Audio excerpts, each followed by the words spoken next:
Good afternoon, everyone, and thank you for coming to lecture number 9. Today we're going to continue with behavioral economics topic.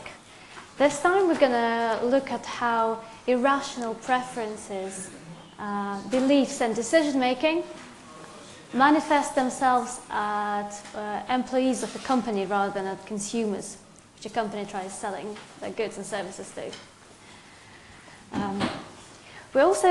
It's going to be an optimistic lecture where,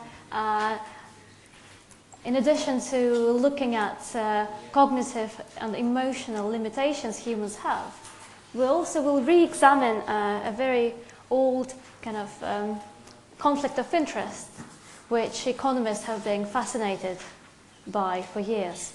Because, you know, once,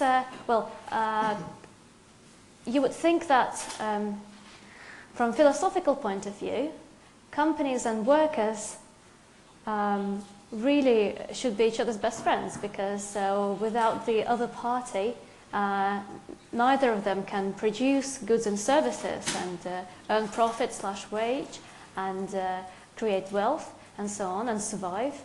But in reality, once the worker has been hired, this worker's productivity choice becomes a zero-sum game between the worker and the firm, at least from the point of view of classical economics. And that's because we all, yes please. Can you turn off the mic, please? Sorry, the sound. Yeah, the sound, yeah. I can try and hold it closer to my mouth though, because I'm not sure how to turn it. Does that sound better? That's better, yeah. Thank you. Awesome. Right. So, for classic economic standpoint, once an employee has been hired and given a particular wage, usually it's a monthly salary actually, then their objective is to slack off as much as possible, whereas the firm's objective is for them to slack off as little as possible, which is what we examined as a moral hazard problem in the previous topic. So lots of Nobel Prizes have been won in the area of contracting when economists were thinking about how to solve this. Well, there's good news from behavioral economics, which is maybe some of the assumptions behind this result, that employers and employees have diametrically opposed interests. Maybe they're not very valid, actually. So let's actually see which assumptions are behind the statement that workers try and maximize their well-being, which is a sum of their wage and also their leisure, right? So if their wage is fixed, they will have as much leisure as possible and so on. So there are actually three components of this so-called rational choice model, and we already saw them last week, so let me just remind you, and let me tell you how they apply to a workplace relationship. So standard economics assumes humans are rational, meaning they have consistent preferences, they have correct beliefs about the world, and they choose by careful deliberation. Applying those principles to employment relationship, we see that classical economics expect workers to act as if they're maximizing their own long-term wealth, right? So you only care about your salary, and if you have the salary you want, don't care about the firm itself, you don't care about your co-workers. Moreover, you can perfectly you can perfectly see which of your actions will lead to which outcome for yourself, and you've got correct beliefs about probabilities of different events occurring if your choice involves some uncertainty. And finally, you choose by careful deliberation, meaning you rank all the alternatives in a linear order and you pick the top one. You never just choose by impulse and so on. Well, as you might guess, all these assumptions were actually shown to be wrong by empirical literature, and you might also experience them as wrong just through introspection. As for the first assumption, workers don't actually have rational preferences. They maximizing their long-term wealth isn't their goal. First, that's not just their wealth they care about their co-workers, and they also sometimes care about the employer. Especially if they feel that the employer has been treating them well, they would like to reciprocate that and not just try and work as little as possible. Moreover, they don't always have consistent preferences over time.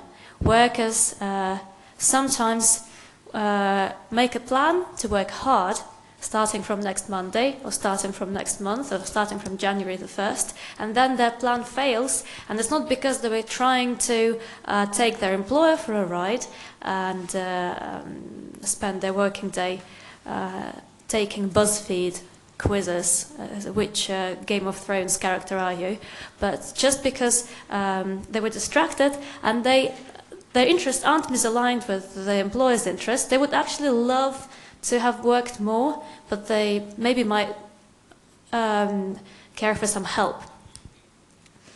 Finally, employees also don't always care about the final outcome. They might care about the change of their situation compared to a reference point, which is usually their starting situation, or in some other situations it's their peers' situation which they compare themselves with. So it's not the absolute income which they care about, but the relative one.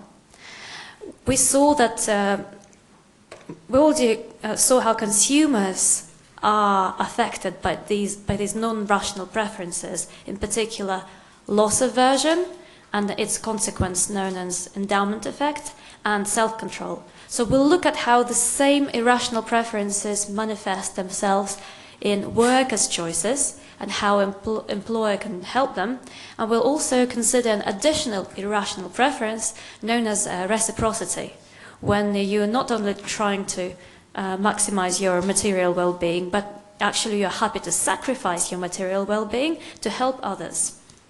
But not just anyone, because if you want to sacrifice your payoff to help just anyone, it's called altruism.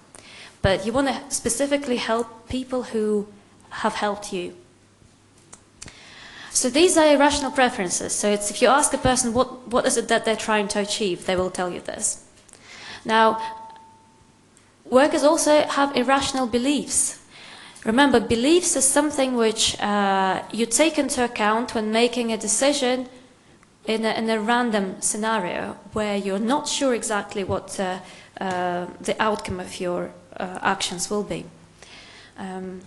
So this is an important consideration whenever you're making a choice in a situation which involves an element of chance.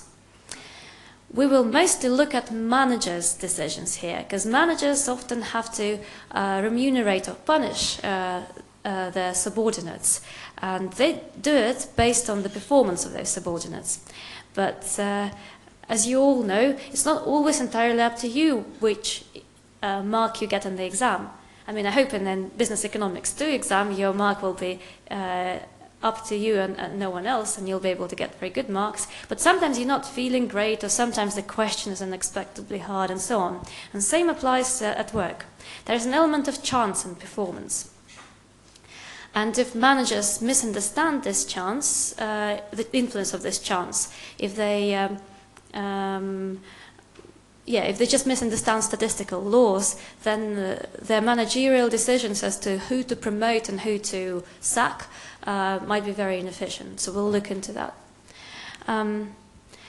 Finally, the final departure from rational choice model is in terms of choice, how people choose. So even if they have rational preferences and rational beliefs, so meaning their goal is consistent and they have correct understanding of probabilities, they might not always choose by careful deliberation. They might instead choose kind of on a whim, and even though it sounds like a completely chaotic way to choose, there are underlying laws behind how people choose on a whim. We will look into them and we will see how to try and counter irrational tendencies in ourselves, as well as our workers. So this all kind of ties in the new role of firms in the 21st century, or in a post-industrial economy in general. Now that most of the work done by humans is less routine and more creative than it ever has been, it's harder to apply this mechanical approach to remuneration of workers. Workers have much more autonomy than ever before, and that's why psychological biases and tendencies of employees have to be taken into account if you want to succeed as a business.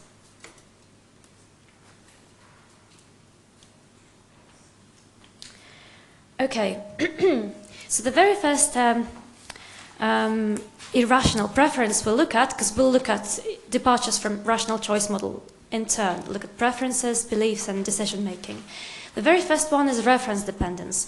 Remember, we looked at it last week when we saw how consumers often try and avoid losses with much more kind of zeal than them trying to achieve gains. So the same actually works for employees. Employees are quite loss averse, and because of that, it hurts them to lose something they already have much more than it makes them happy to gain something new. And it's been shown empirically that workers work harder to keep a provisionally awarded bonus compared to their productivity when they were just working for a potential bonus. You know, it's known as the endowment effect. If you're loss averse, that means you're going to be valuing things you already have more than exactly the same thing you don't have yet. Now, your current income is not the only possible reference point. Your co-workers' incomes can be reference points as well, and that's why workers can be unhappy about the salary increase if other people receive the bigger increase than them. Universities have this problem when the VC's salaries are being posted about in the news, and all us lecturers get pretty grumpy. So that's another example for you. Now, another manifestation of reference-dependent preferences is status quo bias. Remember, in a situation of an uncertainty, many people resist change because they fear negative outcomes more than they look forward to positive outcomes. And that's why it's so hard to implement any changes to an organization.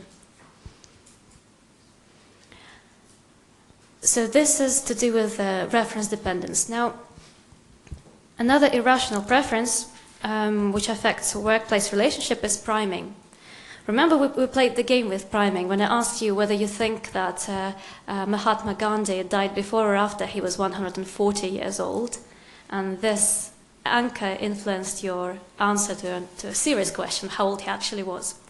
And indeed people answer an average 68 or an average 40 or 8, depending on they were primed by unreasonably high or unreasonably low number. So actually the same works in workplace relationship when kind of subtle cues of the workplace environment influence people's decision.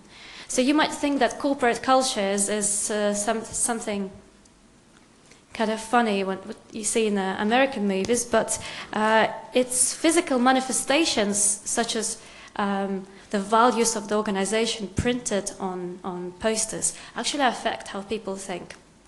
Even kind of smaller things such as how soft or hard chairs are in boardrooms affect how people make decisions.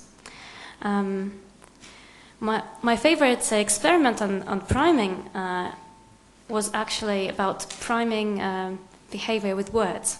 So in this experiment, participants were asked to create sentences made up of seemingly random words. And in one group, the words were something like sunshine, beach, sand, and in the other group, the words were grey, wrinkles, and pension. So they had to do with old age. So participants created sentences with these words for about 10 to 15 minutes. And then they were asked to move to another room where a different experiment took place. And they didn't know, but the actual research question which those experimenters had was to observe them walking down the corridor to the other room.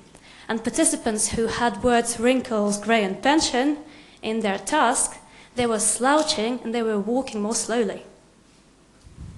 This was statistically significant. So simply reminding someone of old age makes them physically behave differently. So we're all influenced very much by words we hear and so on. Another cool experiment on priming had to do with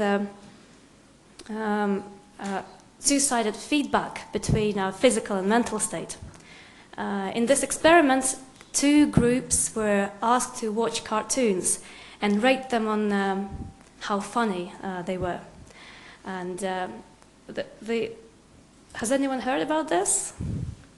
No? So the twist in this experiment was that both groups were asked to hold a pencil in their mouth while watching. But the way they were holding it differed. So one group were asked to hold the pencil sort of vertically like this.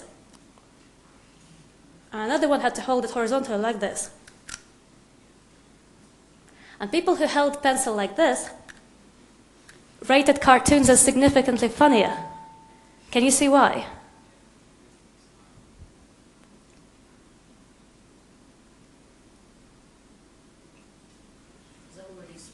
Yeah, very good. Is that what you wanted to say as well? Yeah. Yeah, because they were forced to smile, because there are two-way feedback between our emotions and facial expression. So if you want to cheer yourself up, you can just smile and remember this experiment result. So this kind of priming is great for a workplace relationship, because if you try and create positive atmosphere in the workplace, using everything from email signatures to posters on the walls, that might really work. Okay, so we've looked at reference dependence, and the second irrational preference we will consider is self-control. Let's see how self-control at work affects our analysis of moral hazard. Remember we said before that shirking benefits workers at the expense of the firm. We looked at shirking statistics in the seminar, and in this country we saw that shockingly 2 out of 8 hours are spent doing non-work related activities. Now, sort of classical economics supposes that because people enjoy shirking, but as many of you noticed and noted at the seminar, it's not always as linear and simple as that. In fact, there are reasons to believe that workers who shirk, they don't enjoy it that much and they actually feel pretty terrible. And that's because of this conflict between long and short-term well-being, which we said is known as present bias. People discount the future too much and seek immediate gratification of surfing the web too much. So that's actually good news in the sense that it aligns the interests of the worker and the firm again, but it's bad news because that means we need to try and motivate workers not to be too present biased. Here's an interesting experiment which I wanted to share with you. In this quite recent experiment, data entry workers in India were observed for more than a year, and it was a job which was paid by a fixed rate. So those workers got paid at the end of the month, I believe, at the end of the week, sorry, according to how many pages of data they entered. Now, interestingly, these workers were offered what is known as the strictly dominated contract. It means this contract shouldn't really be chosen by anyone rational. In this contract, they were told, if you want, we can impose intermediate targets on you, meaning you will have targets for your data entry for each day, right? And if you fail them, you will be penalized. You will have some of your salary, the weekly salary, taken away from you. So no one should really take this contract if they have a choice not to do so, because there was no reward for meeting the target. You were always paid at the end of the week according to the piece rate times how many pages you entered. So you would think an economic agent, any agent, would just be incentivized by this payment structure, but no. Actually, more than a third of all workers chose to impose these intermediate targets on themselves. Now let's now use a model of quasi-hyperbolic discounting, which we introduced last week, to try and explain why people behave in this way. Okay. So remember we said that people behave time inconsistently when the choice which they face involves both benefits and costs, and when benefits and costs are separated in time. So in this data entry experiment, your benefit is the salary which you receive at the end of the working period, whereas your cost is the effort you have to exert. Right? It's harder to input data more fast. So let's try and model the worker's choice of effort by a parameter E. So E will be their effort. And we will look at the binary model where it can be either high or low. So in this simple model, the worker will have a choice of exerting a low effort of 1 or a high effort of 2. Now, because it's a rate-based wage, the workers were paid E times 4 at the end of 2 periods. So where E is how much effort they exerted, and which equaled output, and 4 is the piece rate. However, in terms of how effort felt, it didn't feel linear. As you all know, the more you work, the harder each additional hour of work gets. So when you're revising the night before the exam, at first it goes pretty well, but then your 8th hour feels much harder than your first hour of revision, right? And your 10th hour feels even harder. So if we were to draw a graph of your effort, the cost of your effort, then it would be increasing at an increasing rate. So your cost of effort will be a quadratic function here. It's going to be equal to E squared. So if you produce twice as much output, if you produce twice as many pages of data entered, right, in this particular experiment, subjectively you will be more than twice as tired, right, because tiredness kind of compounds, increases at an increasing rate, in other words. Okay, and also remember we said that the people are time inconsistent if only if the benefits and costs are separated in time. And we also said that we observe the reversal of choice when you first make a plan about how much of an investment good to buy, and then you have an opportunity to stick to the plan or not. As we said with the gym example, you make a plan of whether to go to the gym tomorrow, and then on the following day you can stick to your plan or you can just stay in bed. So here, a kind of a similar structure to your choice would be represented by a choice of contract. Here, worker works in periods 1 and 2 and is paid at the end of period 2. But in period 0, before they actually start working, they will be given an option to assign those intermediate targets on themselves. And if they fail to meet the targets, they'll be penalized. So this is how it's equivalent to making a plan. Only that if you make a plan with your employer, the employer will actually carry out whatever punishment they had you sign for. Whereas if you make a plan with yourself to go jogging tomorrow, you might just not go and not even feel sorry about it, how I do every morning. So, so suppose that if you exert low effort in period 1, your salary will be reduced by 3. So it's an intermediate target you may impose on yourself as a worker. Intermediate because you're paid in period 2, but this target is for your period 1 data entry, right? And you make this choice in period 0, okay? Let's again appreciate why it is about an irrational choice. You are going to be paid £4 times your effort, right? So you are already remunerated for high effort. Workers who are rational should already be choosing high effort by themselves. Whereas here, if you do go for this contract with intermediate targets, not only do you get paid less per, at the end of the week, if you exert low effort, also you will be fined by an additional £3. So £3 will be subtracted from your low effort times your piece rate.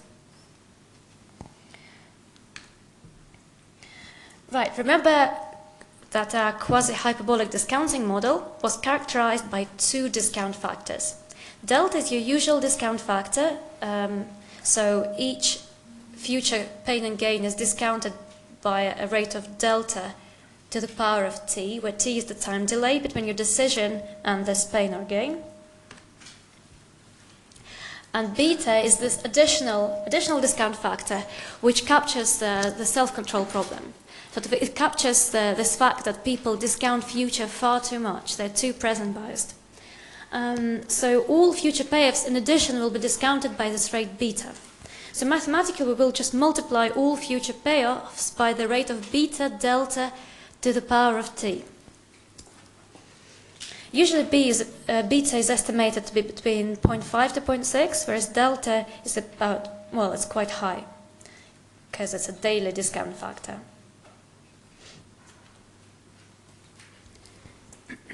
So if you guys studied finance and if you remember how you calculated net present value, the way you do it is you write down all your incoming and outgoing monies, right? And then you attach a discount factor to them according to whichever time period they arrive.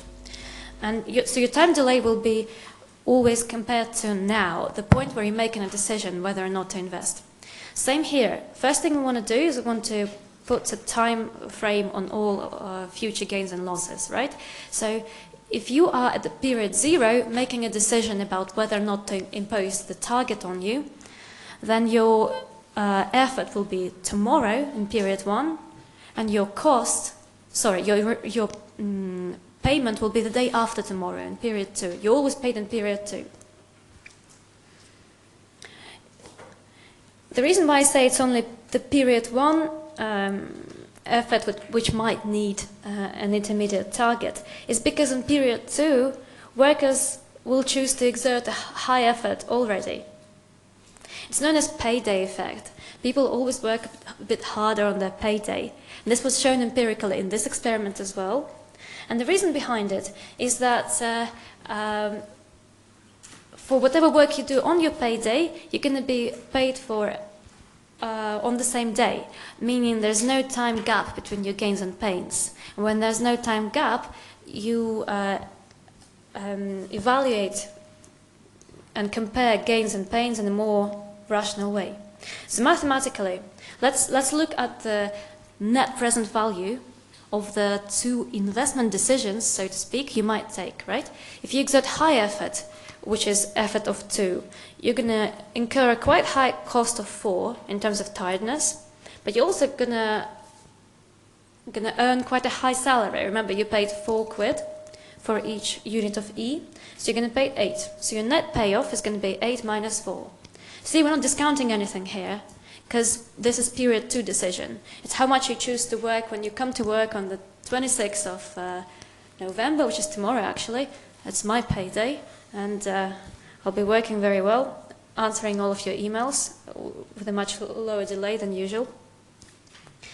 Now, the second investment you can choose is to exert low effort of 1, which has a much lower cost in terms of tiredness, but unfortunately only will earn you 4 quid, yes, because your salary is 4 times E.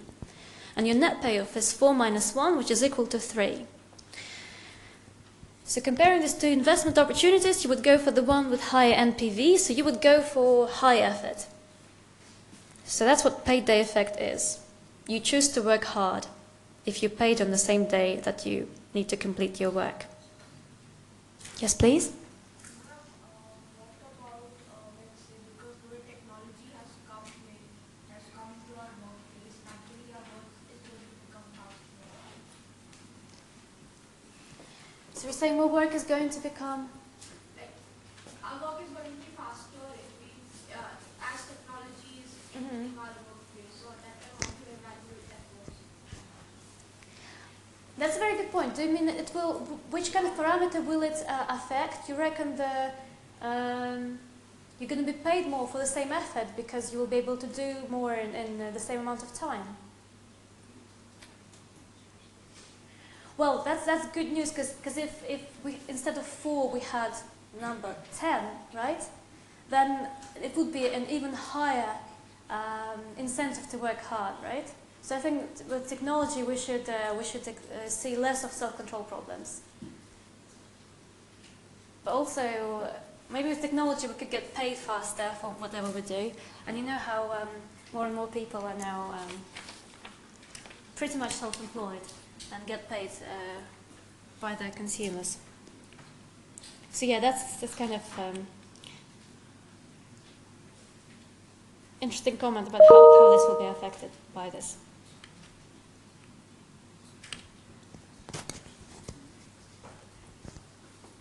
Now let's look at what happens when you're not paid straight away for your work before our technology reaches quite this stage, when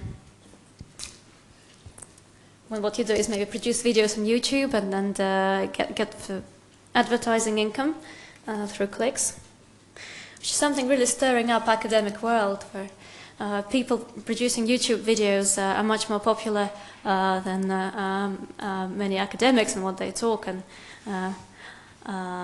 it's really ruffling some feathers. But I think it's great, this greater transparency. Now you're really going to be appreciated or not for what you're worth, rather than for how many years you wasted on the PhD. So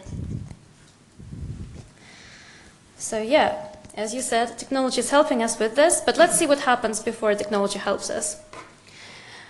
Let's look at your effort choice in period 1. So you see, now we do have a time gap between gains and pains. The effort is now, but you're going to be paid tomorrow.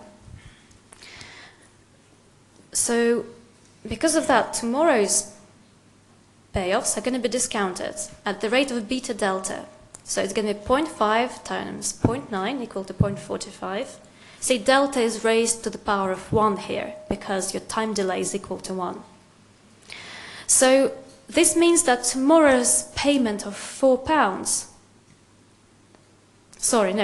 tomorrow's payment of £8, right? If you exert high effort, if you exert high effort, effort of 2, you're going to be paid 8. It's only worth £3.6 to you today. And the effort you exert is happening today, so it's not discounted. And because the effort is 4, the cost of high effort is 4, that means if you choose to exert high effort, you end up with negative net present value. The intuition behind it is that working very hard is indeed disproportionately effortful, right? But when your payment is going to be in the future, it's going to kind of sound less of a good deal to you.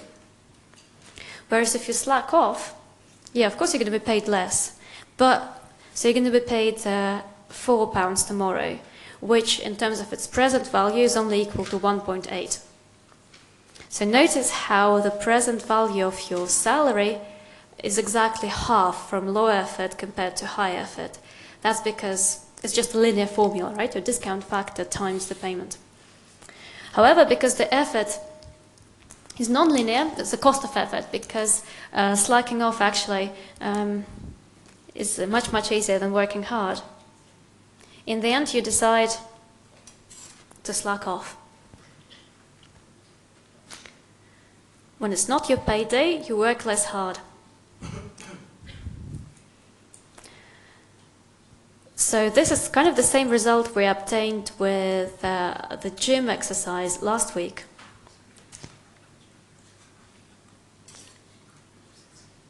With investment goods, costs precede benefits in time, and because of discounting, costs really loom much more than future gains. Now let's see if intermediate target really works. Remember we said that the worker can choose to impose the target on themselves with a penalty if they fail to meet it. So the target was that if you exert low effort in period 1, you're going to be penalized by £3. So that means if you exert high effort, nothing will change. You still will get 4 times your effort in period 2. You will still get £8, and it's still worth £3.6 to you the day before. And you still get negative net payoff when you subtract your cost, which is not discounted. However, if you exert low effort, yes, you're going to be paid £4 tomorrow, minus the penalty for not meeting the target. So you're only going to be paid £1 actually, and when you discount that to calculate its present value, it will be 0.45, a very low number. So when you then subtract your cost of effort, you get an even lower negative number than the negative number from high effort. So you choose to exert high effort in period 1. Now notice the negative values here. So actually it feels really bad whatever you do, right? Working hard feels very hard and you're unhappy. Slacking off feels kind of sad because you know you're going to receive a negative payoff in the end because you're going to be penalized. So the worker is really, really unhappy in period 1. So it's the same situation which we modeled last week when your alarm goes off at 5 a.m. on Monday morning. And so getting up and going for a jog, does really feel like a negative payoff. But now imagine we need kind of an analog for penalty. Imagine you signed up for an app called Gym Pact, the one which debits your account if you miss a workout. But you know that if you don't go, you will lose money. So whatever you do, you're really out of luck. Yes, that's how it feels. But let's see if okay, so we can see that intermediate targets work, but we haven't yet shown that workers will choose to impose them on themselves voluntarily. Because when you are in period 1 and you look at your payoffs of minus 0.4 and minus 0.55, you really think, I wish there was no penalty here, because if there was no penalty associated with low effort, I would have gotten 0.8 from low effort. That would be great. I would be really happy. Slacking off a bit, but not really getting penalized. So in period 1, you really, really wish there was no penalty here. However, the great thing about committing yourself to something is that you pre-commit to it before implementation arises. So period 1 worker would choose not to impose the intermediate target on themselves. However, let's look at the choice of period 0 worker. Remember, self-control problems, as modeled by quasi-hyperbolic discounting, arise because of this huge dip in the value of pains and gains to us in the near future, but in the far future it levels off. And when both pains and gains are in the future, you can be more rational in comparing them. Same thing works when you're making a decision in period 0. Yeah, you're going to be only paid in period 2. But the pain of working hard is also going to be experienced in the future, in period 1. So both gains and pains are going to be discounted, and even though gains are going to be discounted slightly more, let's see if the worker still would rather exert high effort. Okay, so now we need to recalculate our discount factors, because payment is now 2 periods from now. So it's going to be beta delta squared, which is equal to 0.405. Whereas effort, period 1 effort, is now only 1 period from now, which will be discounted with the rate of beta delta, so 0.45.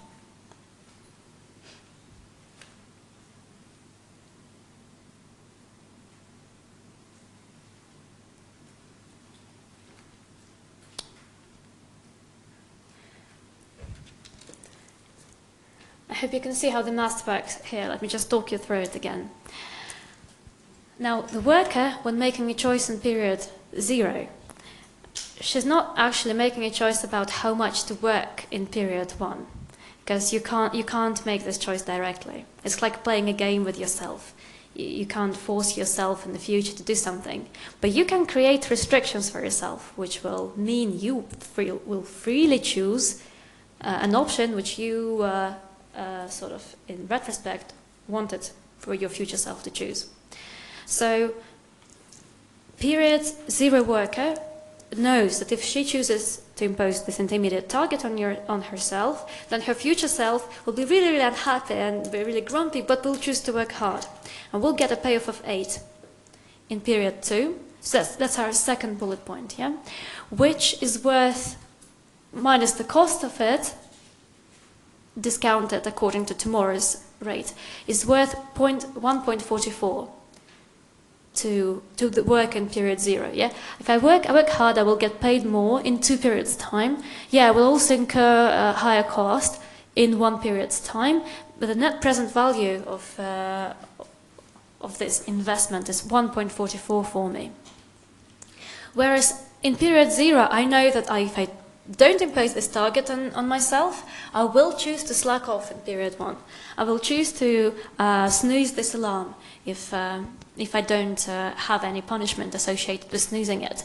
And that's what the previous bullet point tells us. So that's where your payoff is 4, discounted at the rate of 0.405, and your cost is 1, discounted at the rate of 0.45. So if no target is imposed, agent in period 0 gets a net present value of 0.17. So you see, when you're thinking about it from a safe distance, rationally, you would rather your future self exerted high effort. And in order to achieve it, you impose a target on yourself with a penalty. Luckily, as we have shown on the previous slide, if you do have this penalty looming over you, you will choose to exert high effort and you will avoid the penalty. And you will, your future self in period 2 will actually thank you for this choice.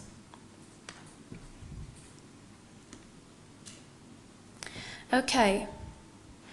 Before we move on, shall we have a break and come back here at 5 p.m.? Right. Thank you, everyone.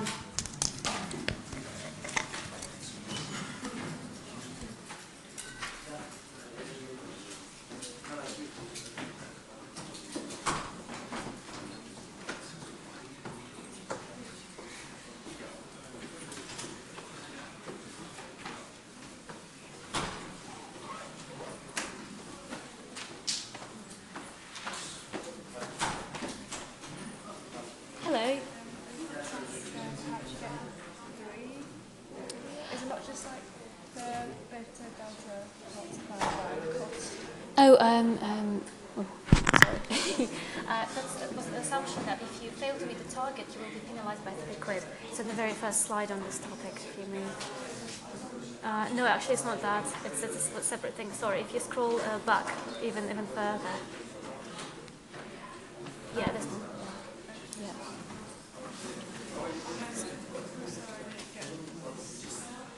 So it's like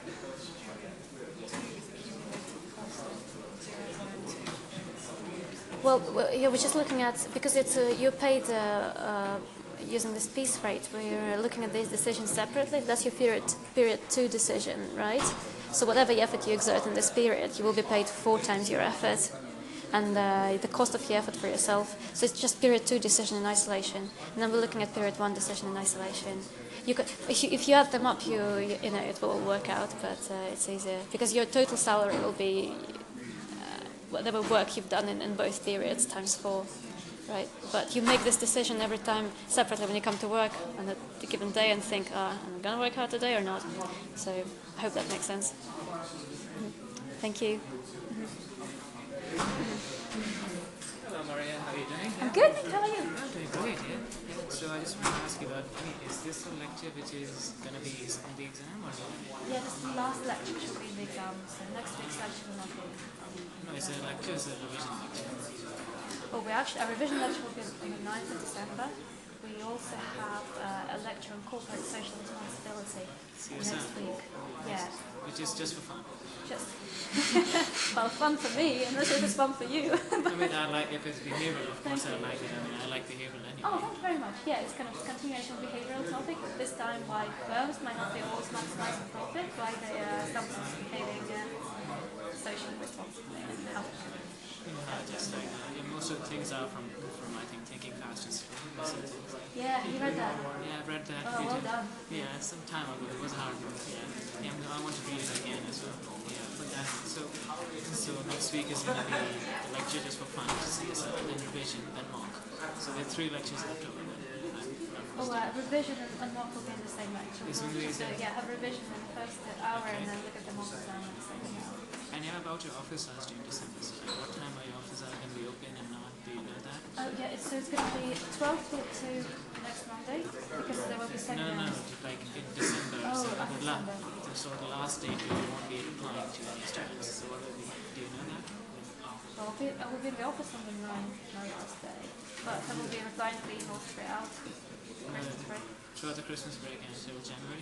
Well, yeah, I will ask administrator to arrange some mock class in January because I think it will be useful, right?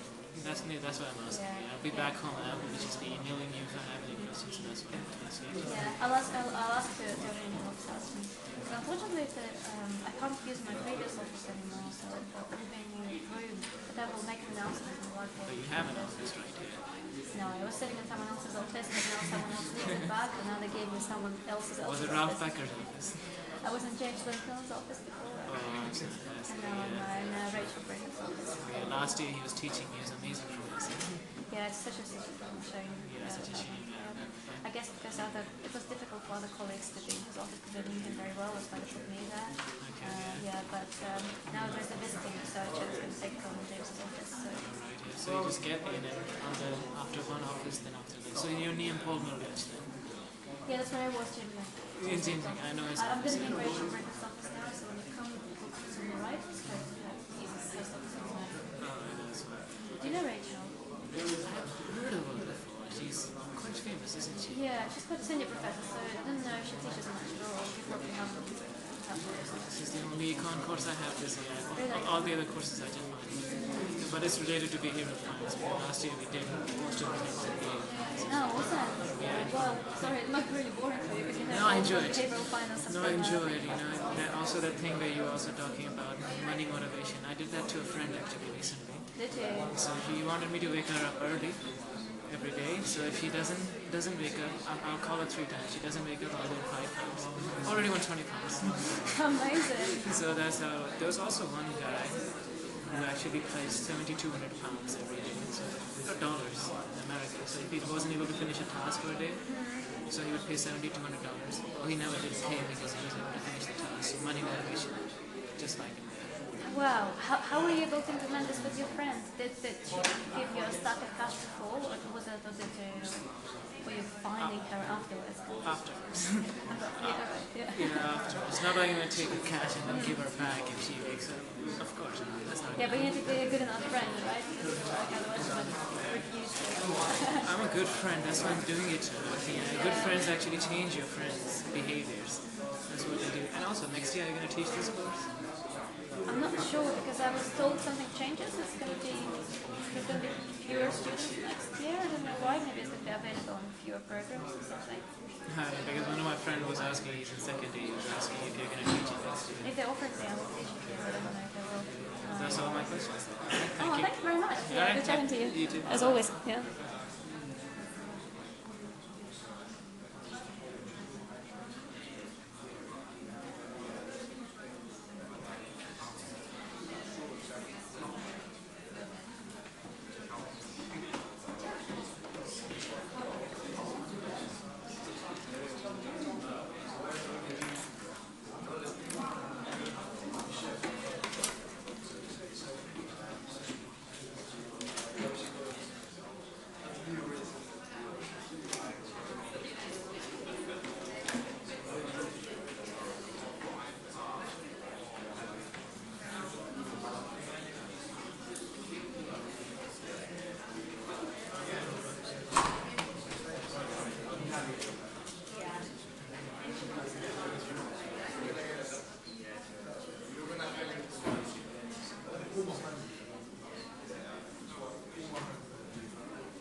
Bye, guys.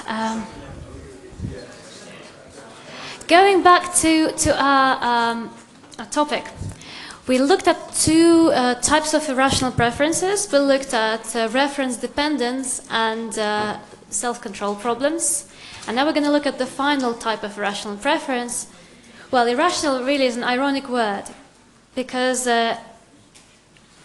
pretty much everyone except for economists was surprised when it was revealed that people care about others. For example, some people really have quite a high degree of loyalty towards their employer, and they just do their job well just because of this citizenship feeling. And it's been observed by business scholars for a long time that people seek out sort of higher levels of Maslow pyramid at their workplace, not just remuneration, but they seek out self-expression, creativity, and also trust and sense of belonging at their workplace. So if the employer can provide them with this meaningful work and this feeling of trust, then the shirking problem can be solved. A very early piece of empirical evidence, as well as the model, explaining this phenomenon of workers choosing not to shirk is Akerlof's 1982 model. Akerlof is our famous, is our familiar guy who introduced Market for Lemons model. So he also wrote this paper where he cited evidence from an industry where, basically most workers were doing quite routine, quite menial jobs of entering some client data when clients come and make orders. And he observed that lots of these workers were actually doing more than they were required by their contract. So the contracts specified certain production targets, and many of these workers were exceeding these production targets, even though their salary was fixed. In real life, why would anyone want to exceed production targets, even if it doesn't have an effect on their salary? What do you think? Maybe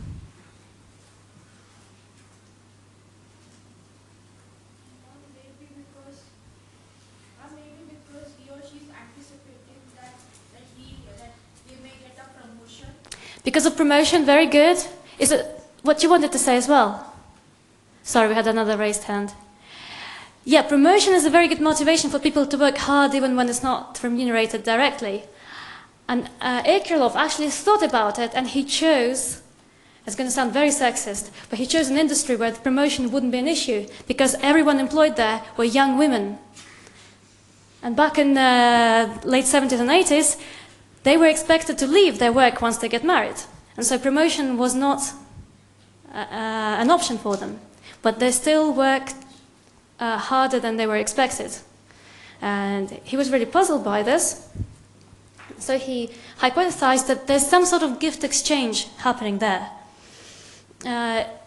He then looked not just at this particular company, but compared it to other companies in the industry, and he found that some companies pay their workers above average salary, and workers reciprocate by above average effort, even though their salary was already fixed and it didn't depend on their effort. So it was completely voluntary on the part of workers. So this prompted economists to maybe add some nuance to the way we model economic agents, and now we say that some agents are selfish, but some are reciprocal. Yes, please.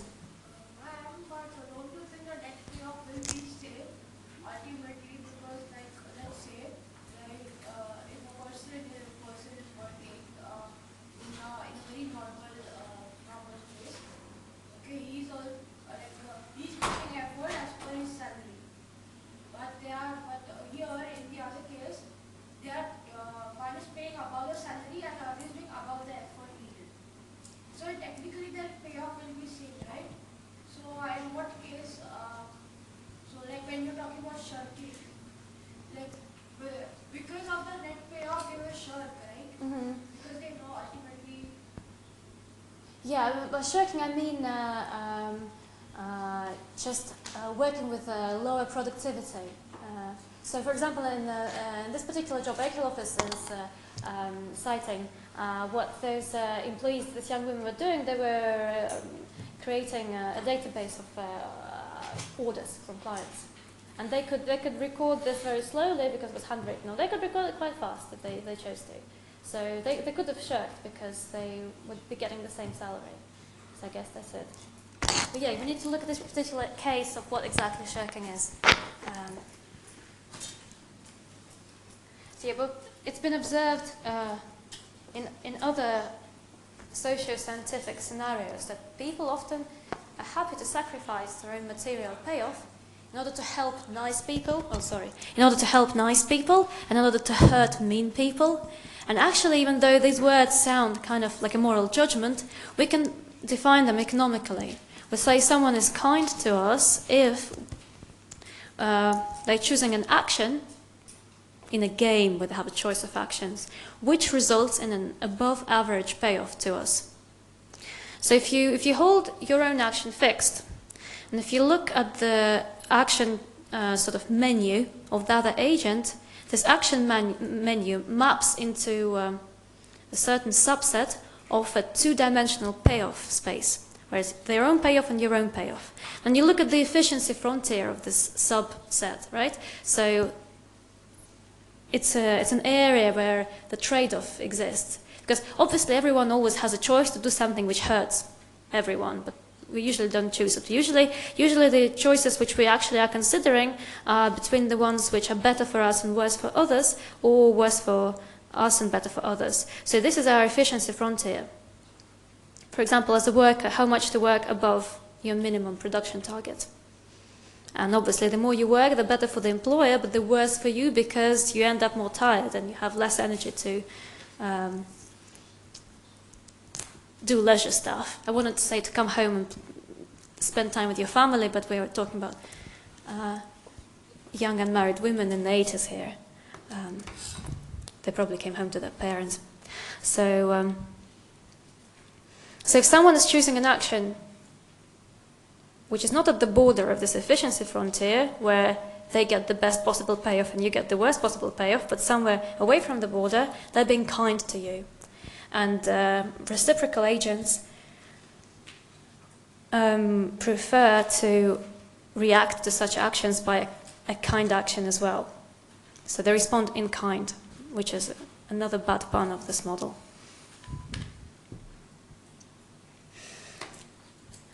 Now, recently behavioral economists wanted to check that, Akerlof's observation, and they ran a field experiment where they hired people. I think they used an online job ad where they said, we're going to pay you $12 per hour for a data entry task. And then some of the people they hired, they paid them $12 per hour, and some other people, the treatment group, when they agreed to the job ad, when they took the offered job, they were told, oh, actually, you know, we told you it was 12, but we're going to pay you $20 per hour instead. So they gave them an above expected payment. So that's how we define kindness in economics. By your actions, you were giving the other person more than they expected to receive, more than average, in other words. And average among workers who took this job, that is. And they noticed that even, you see, your payment didn't depend on how much data you entered. It was payment per time spent. But the treatment group entered 20% more data. The difference is even more pronounced in the second experiment, where it was not a 6-hour task, but it was a weekend-long task. So people who were recruited, they spent 2 days, Saturday and Sunday, going door-to-door, doing door-to-door, fundraising. And exactly the same payment structure was used when the treatment group were, once they were recruited, then told, oh, we're actually going to pay you more. And those people raised 80% more money on their first day. So you see how this can be employed strategically by firms, by first advertising a low salary and then actually increasing your salary and raising your morale in this way. One sad observation of this experiment was that the difference between treatment and control group dissipated. So on Sunday of the fundraising experiment, there was no difference anymore. And in the last hour of the 6-hour data entry task, there was no difference anymore. So it was really quite short-lived. However, when they ran similar experiments with the opposite direction of the treatment effect, where some people were told we're actually going to be paid less than our job ad specified, these people were less productive, as you would expect, and this difference did not dissipate. They kept shirking throughout the task. So it's much easier to make your workers angry than it is to make them happy. This is something for us to keep in mind.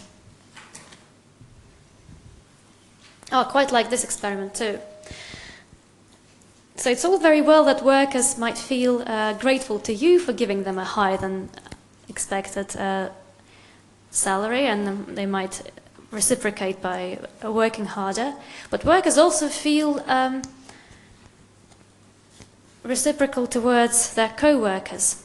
And that might be a problem when there is some sort of competitiveness inbuilt in your payment structure, not exactly when you're trying to play your workers against each other, but for example when you are using an average productivity as an input in your payment structure.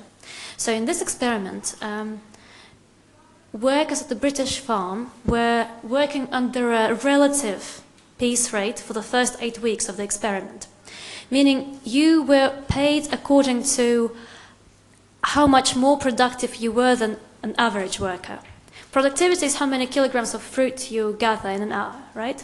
So at the end of every day, average productivity was calculated, and then you were paid according to a certain coefficient divided by average productivity, okay?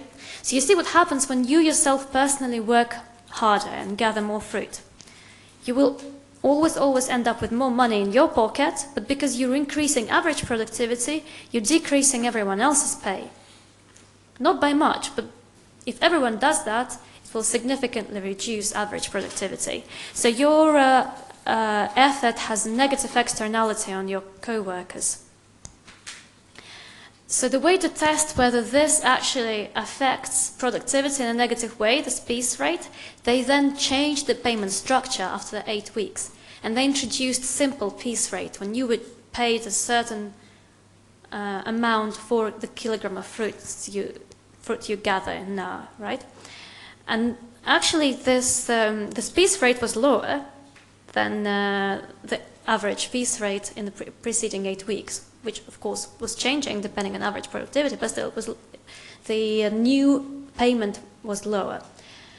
And classic economics can't explain it, but people started working harder.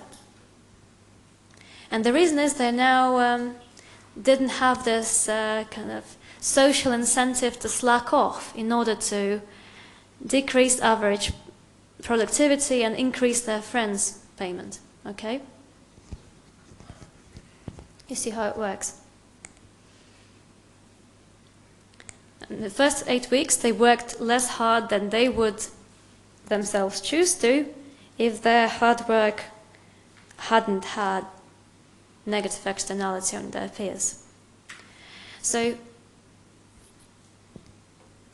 just from this experiment alone, we can think of 2 possible explanations of this behavior, both in the social preference domain, but slightly different. So these would be altruism and reciprocity. So according to altruism, you just want to be nice to your reference group. So you just work less hard because you don't want your co-workers to experience the negative effect of raised average productivity. Full stop. Reciprocity says that you're happy to do that if your co-workers do that as well. And the way to test these explanations against each other was to look at a different farm where reciprocal channel would be blocked off by lack of monitoring opportunities. So if you can't check that your co-workers are also slacking, which is what you're all trying to do, then you won't do it yourself. And indeed, in a farm where there were higher plants, so that workers couldn't see each other, couldn't control that whether others slack off or not, these effects were not observed.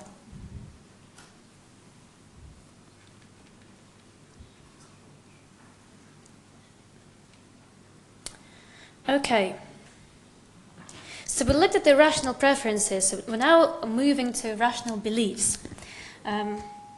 Lots of what I'm going to be saying today is based on Daniel Kahneman and Amos Tversky's work.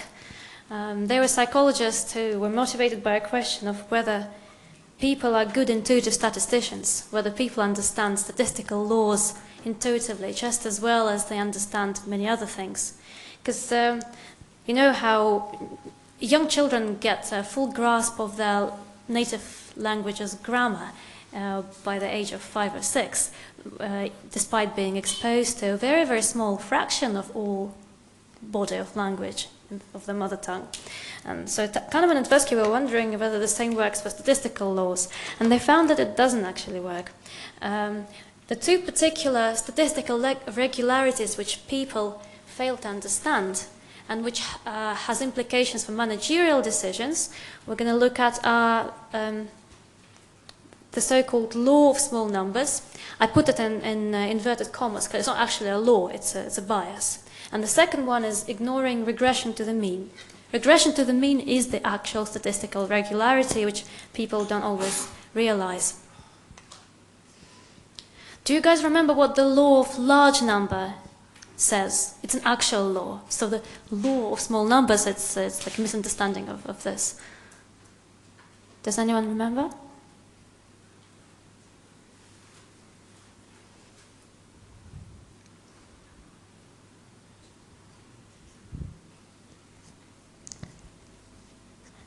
With the number of observation sequences and the observed mean approach the experiment. Very good, thank you. Yes, the larger the sample size, the closer the sample average to the population average.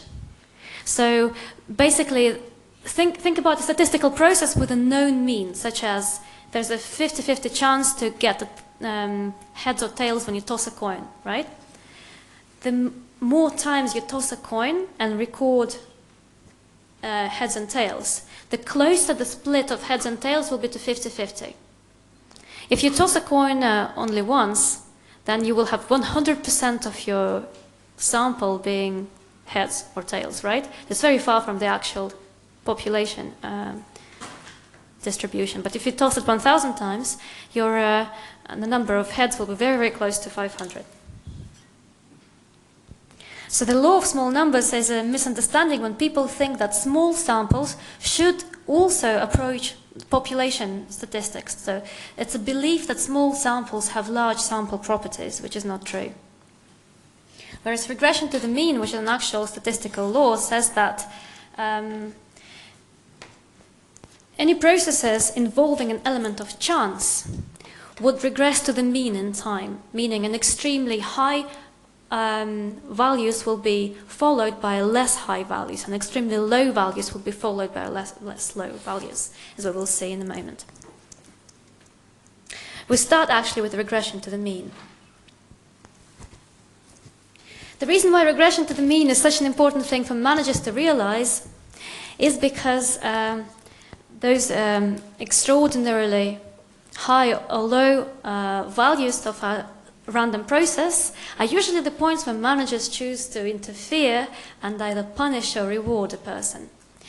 As you all know, performance isn't 100% determined by your actual skill or effort. It's also due to luck. And because of that, if your performance was unusually good, then in expectation, next period it will be less so. In expectation, meaning it might be even better next period, but if you looked at 100 people with a very good performance, most of them will actually have worse performance following year. This is known as so-called sophomore slump, right? If you take a person who was number one in terms of grades in the year one at uni, they probably will not be number one in terms of grades in year two. And you can think of lots of causal explanation for this fact. Well, can you suggest any? Why someone who is doing really, really well in year one doesn't do quite so well in year two?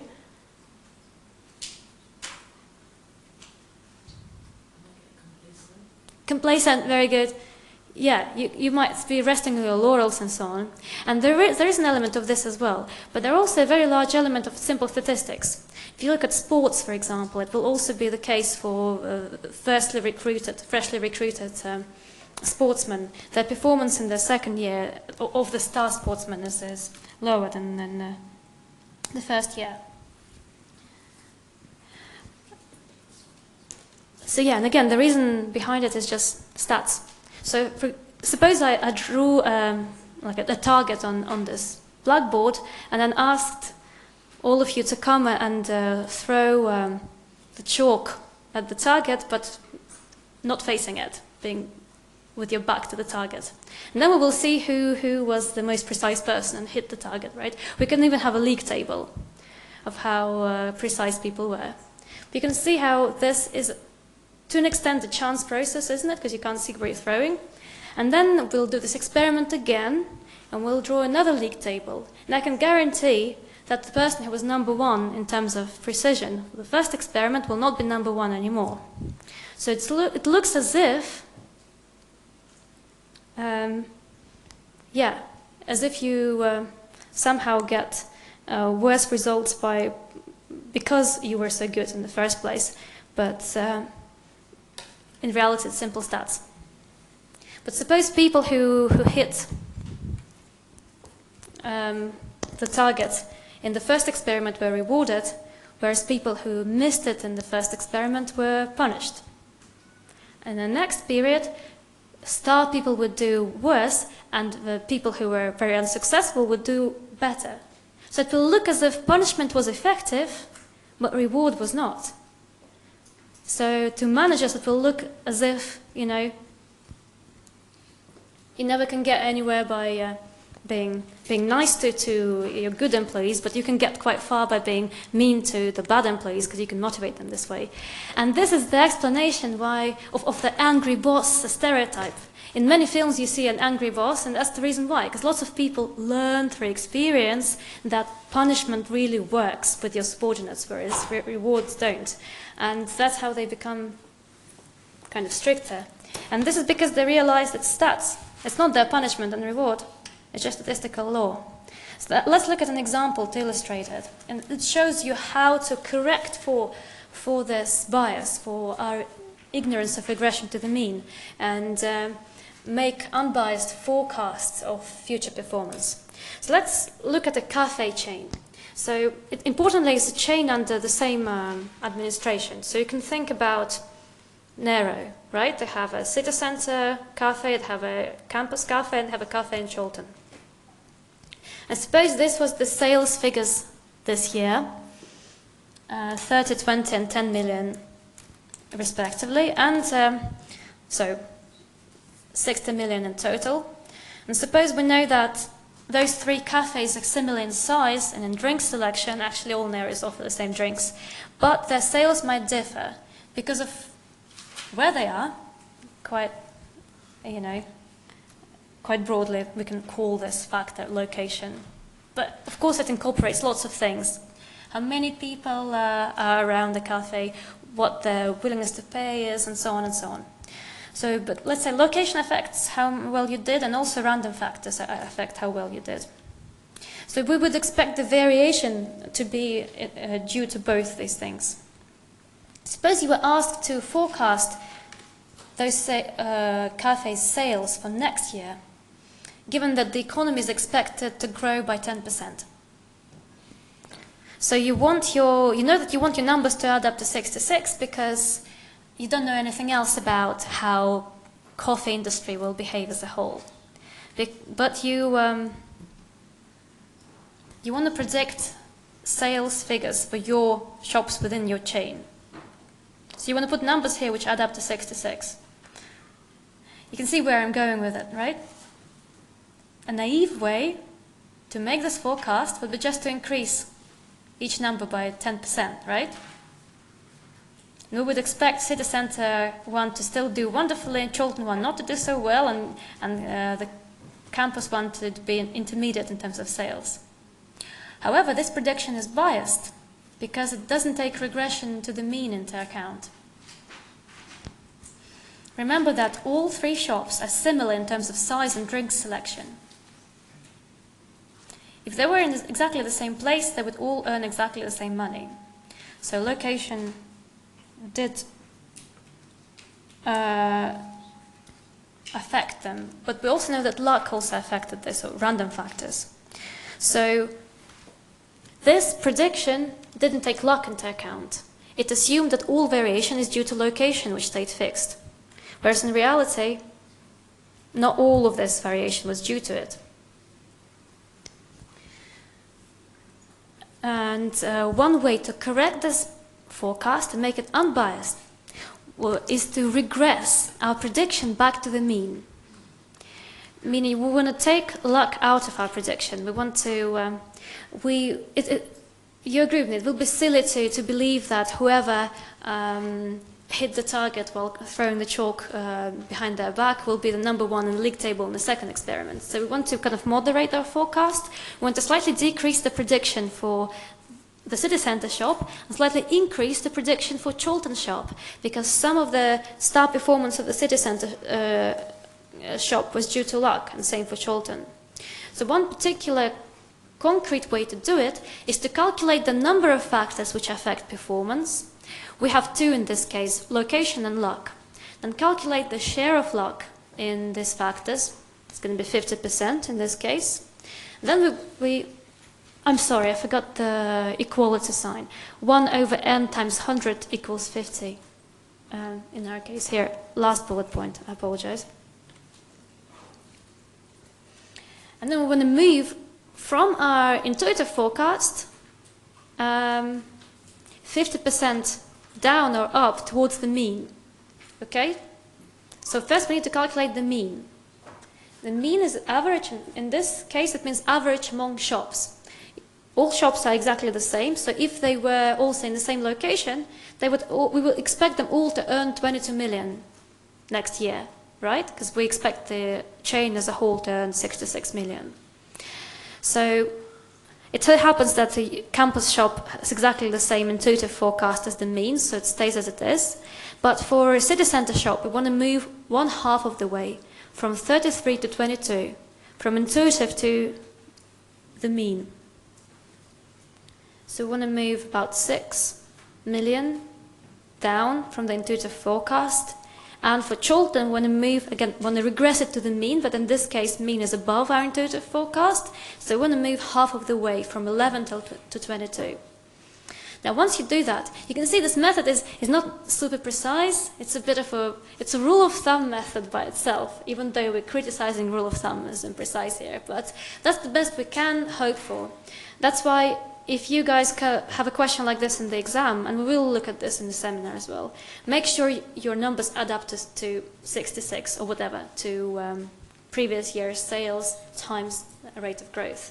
So it doesn't really matter precisely what your these specific predictions are. They need to be kind of in the correct ballpark, but they need to add up to future sales forecast. So here you see, because we only have one unit of observation on the chain level, the whole chain, then our intuitive forecast is equal to our unbiased forecast. We only know that the economy will grow by 10%, we don't know anything else. That's the most precise we can be. Okay, just to remind you, calculate, well, first come up with an intuitive forecast, then calculate the mean, which will be your total forecast divided by the number of units, or shops, cafes, whatever. Then calculate the number of factors which influence performance, luck will be one of them. Calculate the share of luck, 1 over the number of factors, and move 1/n of the way from your intuitive forecast towards the mean. So that's your regression to the mean. I think at the previous seminar with some groups we actually looked at regression to the mean in the context of the NHS spending. We said that your subjective feeling of, how well you feel or how much you are in pain is also a random process. Of course, unless you have some sort of fatal condition, in which case your pain goes kind of like this, but this is really, really rare. Usually you feel worse or better, so it fluctuates. And the point you go to the doctor is this point, where your pain is unusually high. If it's unusually high, it's expected to go down anyway, but this is the point where the doctor prescribes you medicine, and it looks as if medicine helped. This is the explanation behind placebo effect, or much of it, why homeopathy works and so on. And Curiously, it's also an explanation behind why many older people are quite sore in their attitudes towards others, especially their nearest and dearest, why many people believe that no good deed goes unpunished and so on. If you think about it in terms of interpersonal relationship, and if you think about your vertical axis here to represent how nice your partner is to you,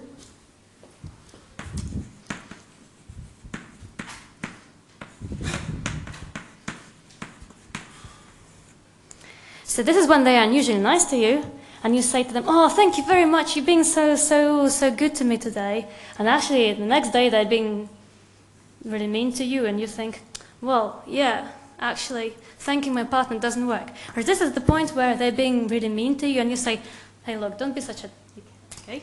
And suddenly, next day they are actually much nicer. So it looks as if you know, being strict with your partner really helps, whereas being nice to them doesn't help at all. Which is a very sad consequence of people ignoring regression to the mean. So I hope you guys never fall for this.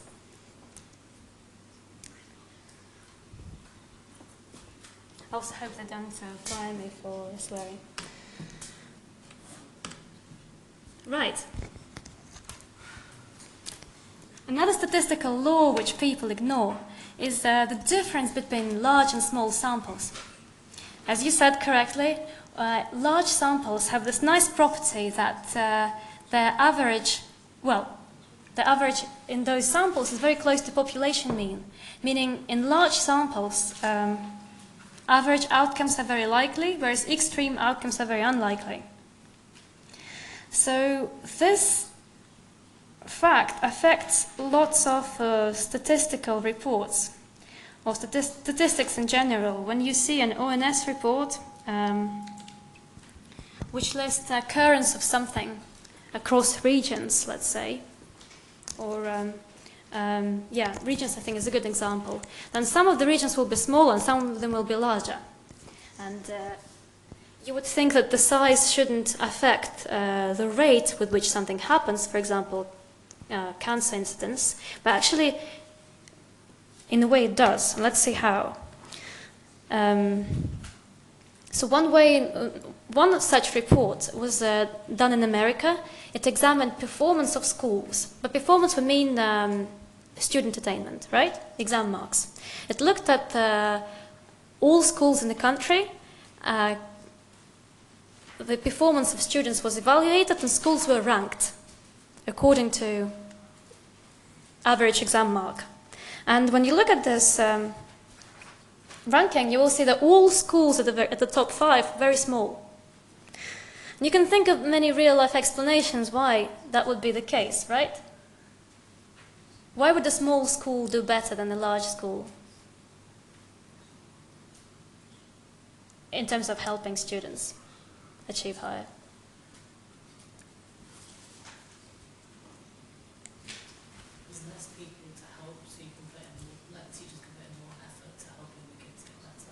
Very good, yeah, sort of more a higher teacher-to-student ratio in the end, yes, so it can help students.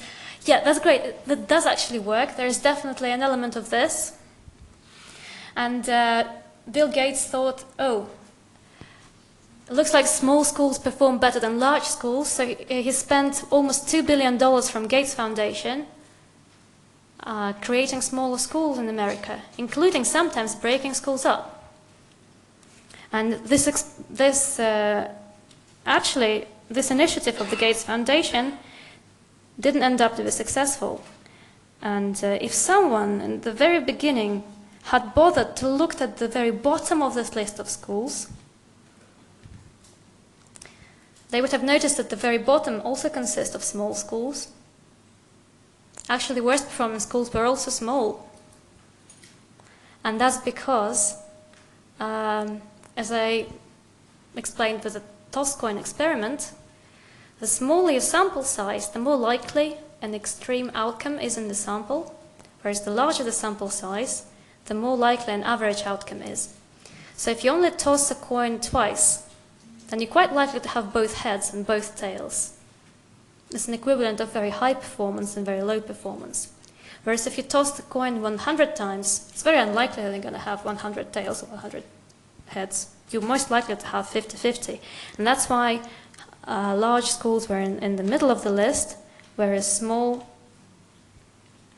schools were in the top of the bottom.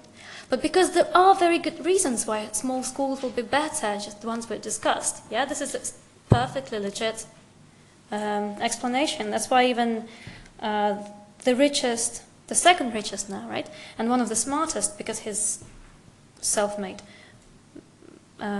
humans in the world kind of fell for it. I don't have data with me now in terms of cancer incidence in different counties in the UK. We can see exactly the same pattern. Counties with highest cancer incidence, meaning cancer per 100 people, per 1,000 people, are the smallest one in terms of population. Actually, in all countries, in the UK as well as the US. And you can think about, you know, why that would be the case. Because, for example, in the US, it would be very, very kind of remote, very rural, kind of Midwestern counties. And why is it that they have such high cancer incidence? You would think, well, people there are not very educated. They don't go to the doctors as much as they should. They ignore symptoms.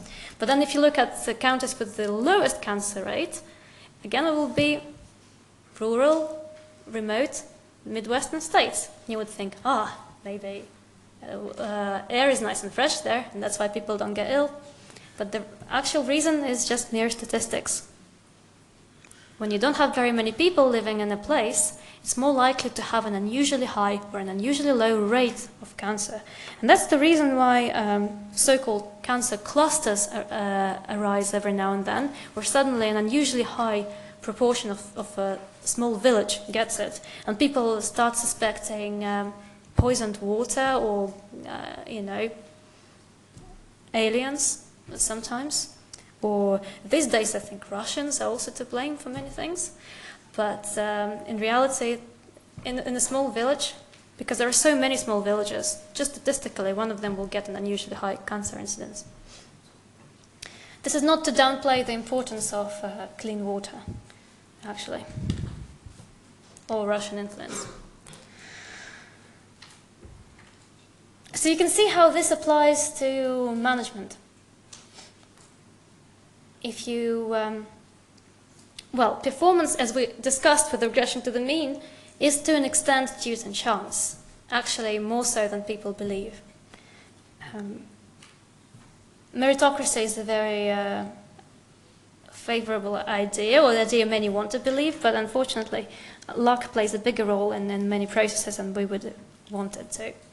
So if someone has performed very well like 3 times in a row, managers would probably judge them as to be a more skillful person than someone who failed a certain, well, a larger proportion of times. But in reality, it's still a very small sample, 3 observations, and it might be just due to luck rather than due to actual skill. So to illustrate, consider again, as I said, that these biases arise when you evaluate performance of comparable units. For example, if you're evaluating employees against each other, or if you're evaluating different branches in the chain. So think about a private bank, meaning it's a bank which offers wealth management services to very wealthy people. So those banks don't have very many clients. Suppose the bank has 3 branches in London, Manchester, and York. There were 100 clients in London, 10 in Manchester, and 2 in York. And surprise, surprise, York managed to retain all of their clients this year, whereas London lost half. So should the manager of York branch be fired? Sorry, London branch be fired, and should we remunerate the manager of a branch in York? Well, we need to think twice, right? Because it's easy to erroneously, well, it's easy to attribute the success of a smaller branch to things similar to school success, right? Smaller company offers more personalized service. Whereas this might be due to luck. I'm not trying to say that it's all due to luck, but as long as the luck is a factor, always the results, we always will observe more average outcomes in bigger samples, more extreme outcomes in smaller samples. By the way, I'm sorry for having to go back. I think I missed out something I wanted to tell you about reward and punishment in the regression to the mean example. Remember I said how bosses become angrier with time. So suppose here, because we had city centre as an unusually well-performing branch in 2019, and Cholton an unusually badly performing branch. So suppose the manager of the city centre Nero was given a bonus, whereas the manager of a Cholton Nero was given a public reprimand. Okay? And see what happened in the following year. Actually, Cholton improved very much. They're now earning 17 million instead of 11. They grew faster than the economy. The economy grew by 10%, Cholton branch grew by much more than 10%. Whereas city centre branch, they're actually earning less than last year. They're only 27 as opposed to 30. So it looked as if this bonus you gave the city centre branch manager really discouraged them and as you said, they became complacent. Whereas the punishment you gave to the Cholton manager really motivated them. So it looks as if stick is more effective than carrot, whereas in reality it's just stats.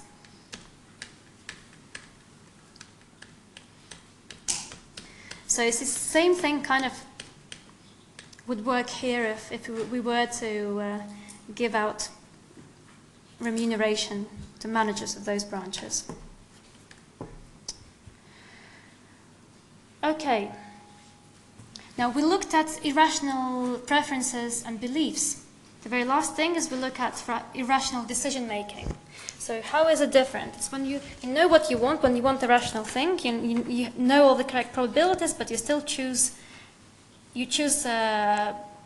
imperfectly because you're influenced by many, many things when making a choice.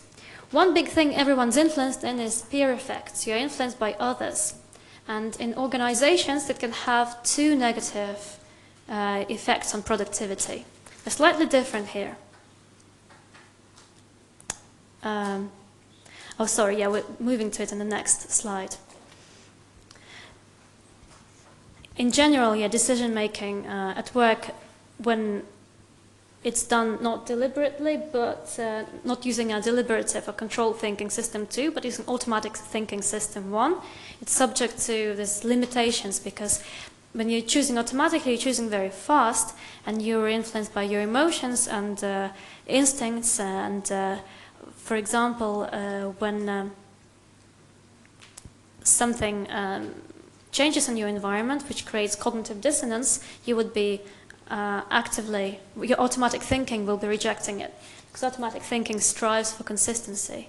Automatic thinking is, this experiment where you've shown a word for a color but in a different color, and you asked to name it, and when it happens very fast, in the end you stop being able to name the color correctly because you're so much influenced by the color of the letters.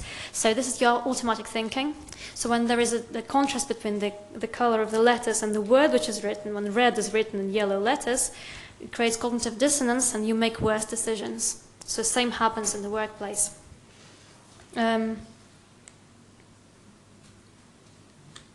Confirmation bias is a sort of a consequence of that as well. Another way how automatic and controlled thinking can be kind of in conflict is the fact that, remember I told you controlled thinking is like driving a car when you're learning. It's really effortful. And it requires active willpower, and willpower gets depleted. So you need willpower a lot in your life during the day, not just to solve difficult tasks, but also to resist temptations. So in this experiment, participants were separated into two groups, treatment and control. One of them had to memorize a 2-digit number, then walk to a different room. They were told, then you're going to walk to a different room, but on your way there will be a snack cart, which your our way to say thank you for taking part would be to give you the snack. So choose which one you want, okay? And there was chocolate cake and the fruit salad. And then walk on and then reproduce the number you remembered, and if it's correct, you also will be paid, right? So people who had to remember a 2-digit number and then they walked to the room and saw the card, they chose the fruit salad more often. Whereas people who had to remember a 7-digit number, when they walked by the fruit cart, they chose the chocolate cake. So you would think, how is it related? But the thing is, our willpower, well, or in general, our cognitive / affective apparatus gets tired by having to memorize a longer number, and we make a so-called worse decision. We go for an option which isn't very good for us more often. The difference is quite striking, more than 20%. Now this is something much more serious than chocolate cakes. This graph tells you the proportion of parole requests approved by judges in Israel. It's from this article, which you can access by clicking. And you can see that the proportion of parole requests depends on the time of the day when they were considered, very drastically.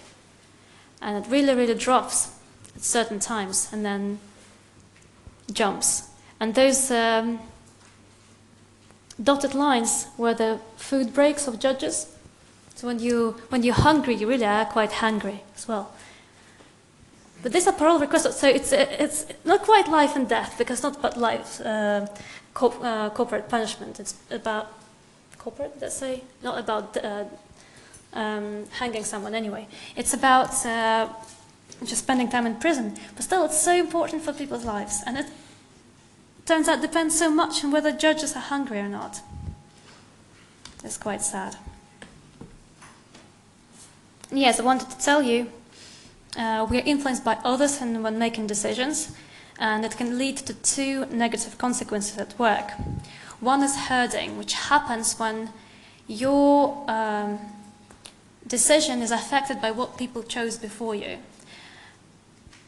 This happens a lot at meetings where what people said before you had a chance to speak really affects what you're going to say, and that's just because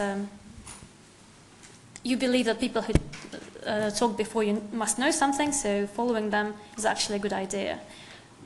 Very, very bad effect in the financial markets herding has. The second negative effect of peer influence is groupthink, which is slightly different, is when people act self-censor, when they don't say something which is in disagreement with others, because they kind of trade off the social acceptance versus the truth, and sometimes social acceptance wins. I think that's everything I wanted to tell you today.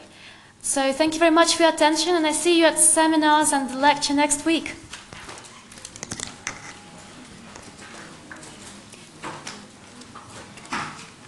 Oh, by the way, this is the last lecture which will be in the exam. We're going to have a lecture for fun next week, and then revision lecture the week after, with a mock exam solution. Thank you.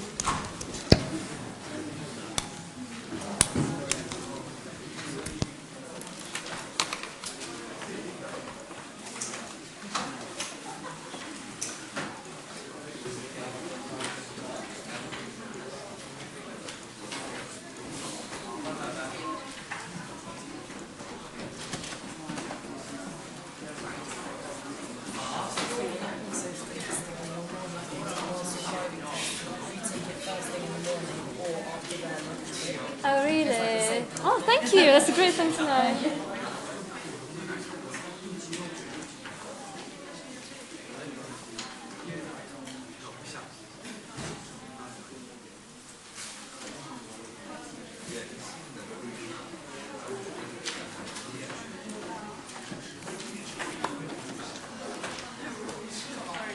Oh, no, it's very good, yeah.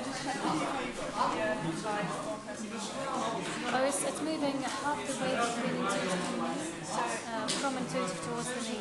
Yeah.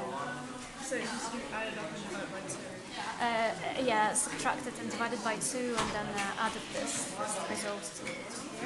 The difference is 11, isn't it? Yeah. So 6, right? And you want to subtract 6 from here. So 6 units from here to there. No difference, so we stay where we are. The difference is 11 divided by 6, and then we add